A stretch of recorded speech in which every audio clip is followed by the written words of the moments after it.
This fall at Kenilworth Union, Katie and Christine and I are preaching this sermon series called What Did Jesus Ask? About some of the questions Jesus poses to the crowds and his disciples in the four Gospels, including this one from the Gospel according to St. Mark.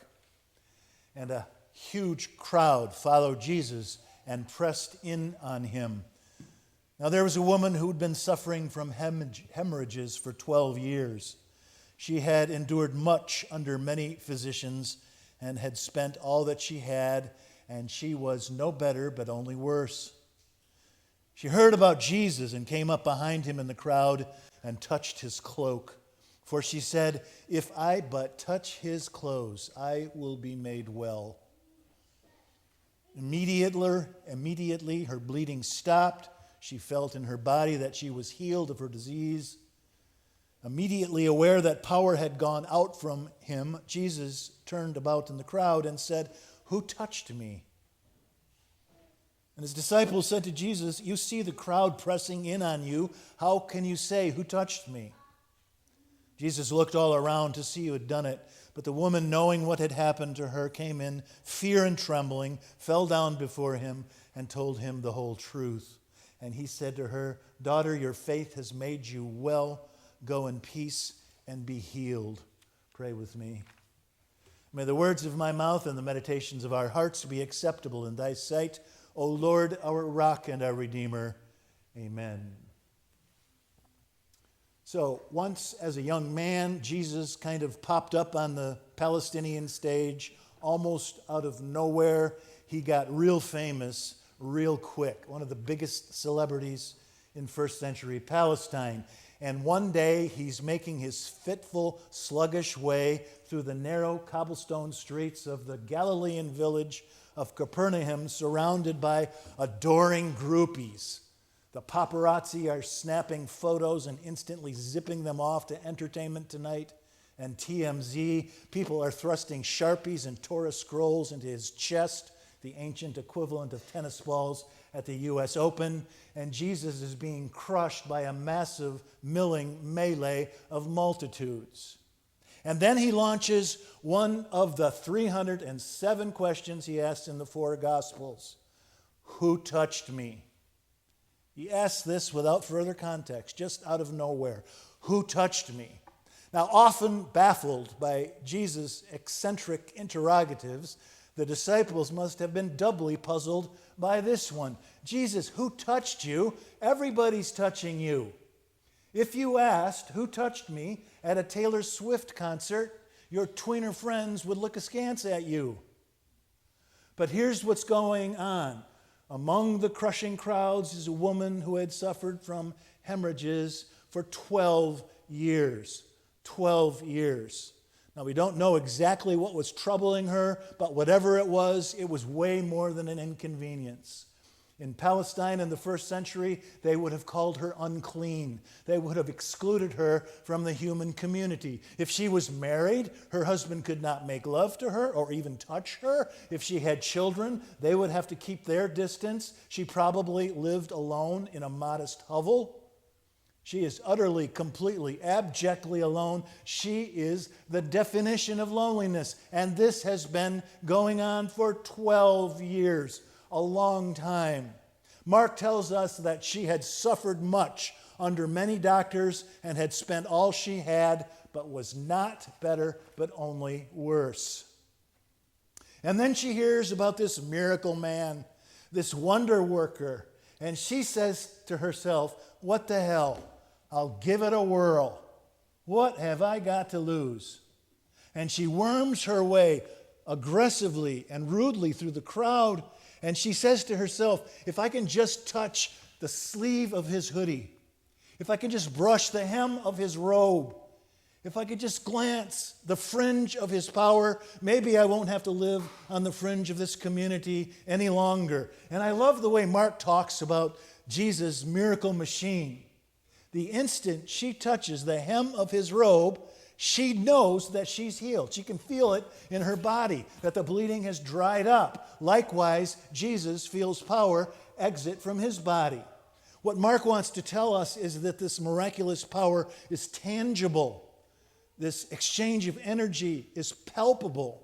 It's like a shock of static electricity. Giver and receiver both feel it.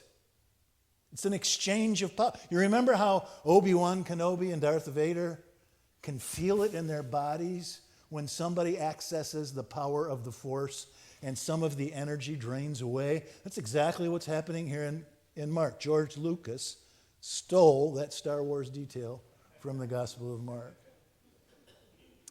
12 years just to touch the fringe of power so that she won't have to live on the fringe of the community any longer. What Mark's story is telling us is that faith is persistence, faith is resilience, faith is keeping covenant with the universe, even if the universe persistently mistreats you.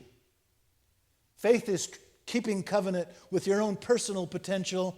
Faith is holding on to outlandish possibilities past all reasonableness. 12 years suffering much under many physicians, spending all her money, and she gets worse, not better. And then she meets this miracle man, and she believes, she hopes, she keeps faith. It's one of the greatest stories in the Gospels. A while back, there was a wonderful article in the New Yorker about Kate DiCamillo. Do you know who Kate DiCamillo is?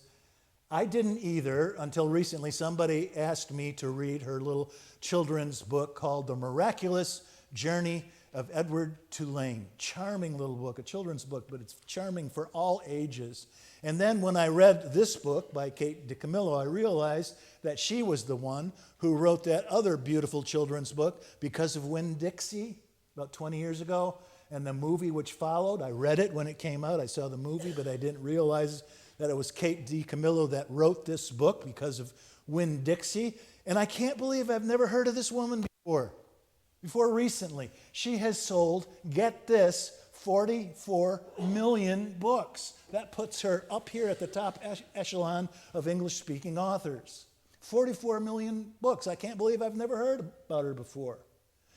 When Kate was 29 years old in the 1990s, she was living in Minneapolis and working as a stock picker at a giant book distributor, which was housed in a warehouse, which in a previous incarnation had sold plumbing supplies.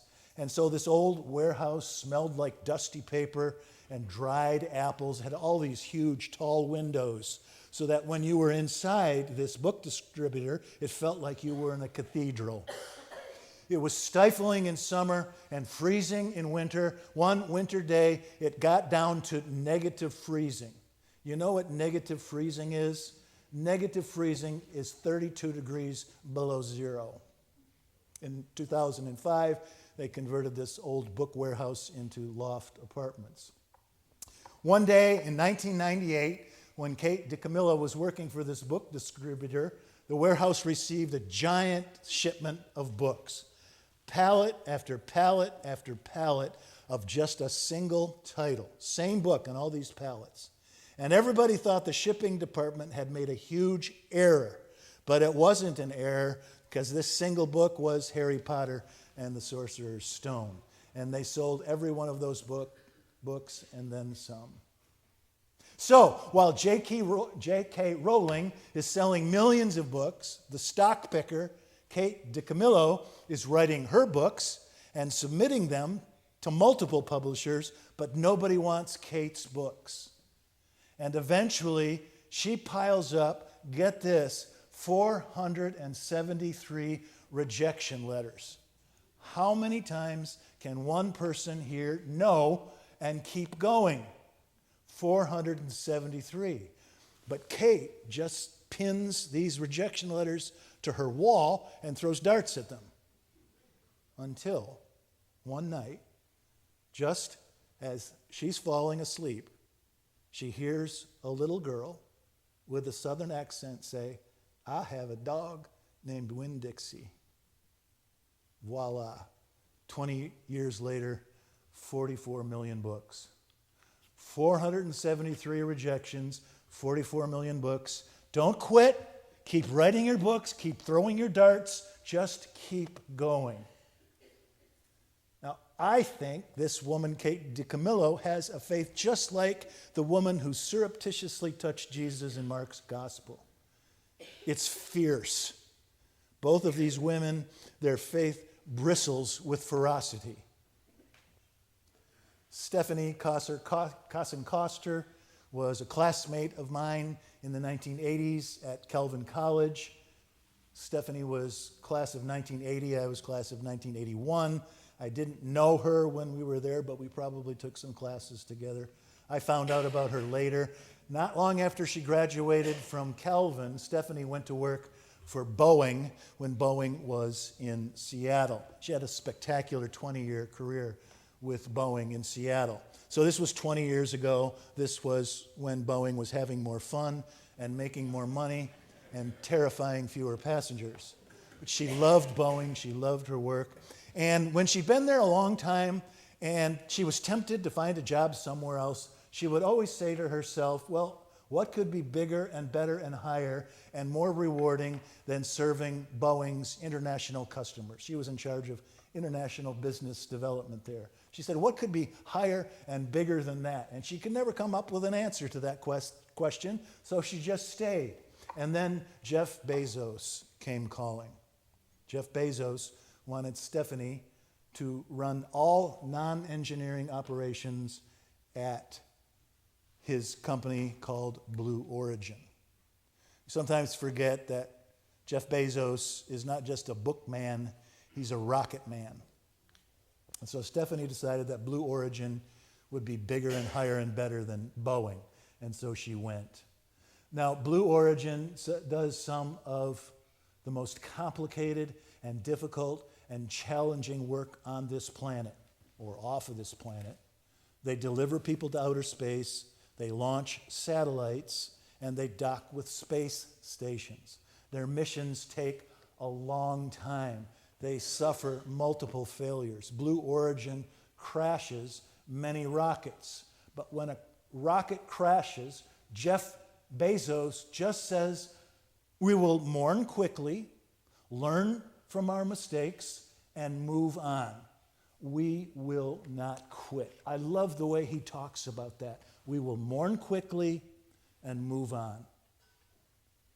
Blue Origin's motto is gradatim ferociter. That's Latin for step by step, ferociously. Jeff Bezos says that means things take time.